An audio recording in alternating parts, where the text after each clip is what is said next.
Donc on a toujours notre modèle d'entité JPA, une entité qui s'appelle département, avec une relation 1P vers une autre entité qui s'appelle commune.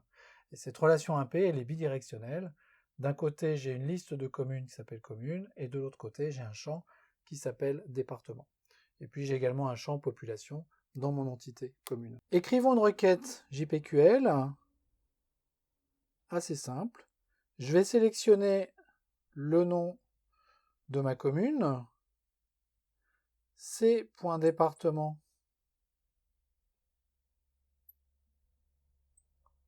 .nom. Donc je vais naviguer suivant la relation département et aller chercher le nom du département. Et je vais faire ça sur ma table commune. Alors quand je dis table, c'est pas tout à fait exact parce qu'ici, ce que je référence, c'est bien l'entité JPA qui s'appelle commune. Si j'écris les choses comme ça, en fait, de façon masquée, dans cette requête-là, j'ai écrit une jointure.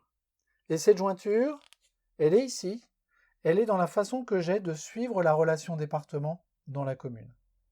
Qu'est-ce qui se serait passé si j'avais écrit une requête comme ça en SQL? Là, ici, je vais écrire du SQL. Donc, j'aurais sélectionné c.nom et d.nom, parce qu'évidemment, en SQL, ici, je ne peux pas suivre une relation 1P définie dans un modèle JPA.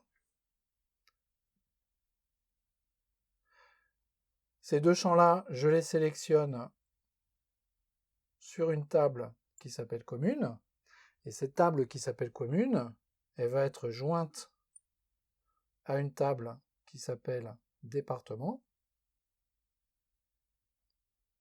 Et ma condition de jointure, ça va être que la clé étrangère qu'il y a dans la table commune et qui pointe vers la table département doit être la même que la clé primaire définie dans la table département. Donc quelque chose qui va ressembler à ça, c.id département est égal à d.id.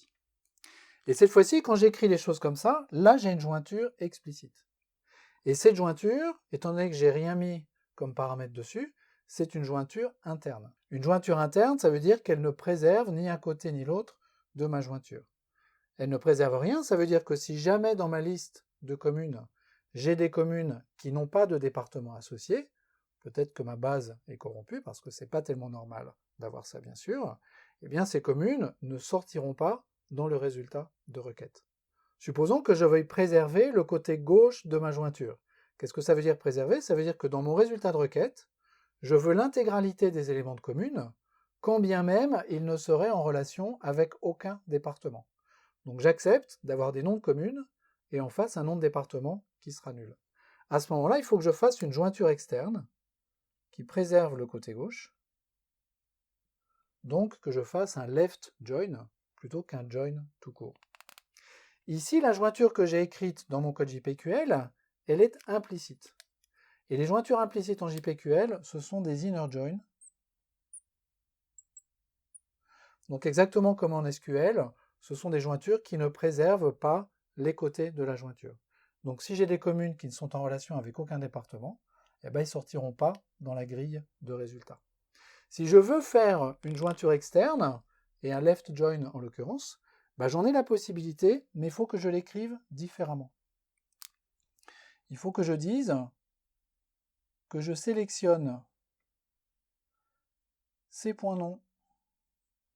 Et cette fois-ci, je ne vais plus dire c.département.nom, mais des points noms.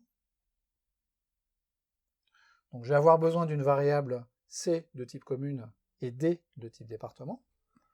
Donc from commune c. Et c'est ici que je vais dire que je fais un join avec la relation c département que je vais appeler petit d. Donc petit d, c'est pas n'importe quel département, ce sont les départements qui se trouvent dans la relation département de l'entité commune. Et cette fois-ci, le join que je mets ici, il est explicite. Et comme il est explicite, eh ben, je vais pouvoir dire que c'est par exemple un left join, donc qui va préserver le côté gauche de la jointure. Donc voilà comment on peut gérer les jointures en JPQL. Soit on les gère de façon implicite, et ça donne du code qui est très agréable, parce que finalement, je traverse des jointures sans avoir besoin de les spécifier explicitement, comme c'est le cas en SQL. Soit, si j'ai besoin de fonctionnalités particulières, notamment de faire des jointures externes, à ce moment-là, il faut que je les déclare de façon explicite.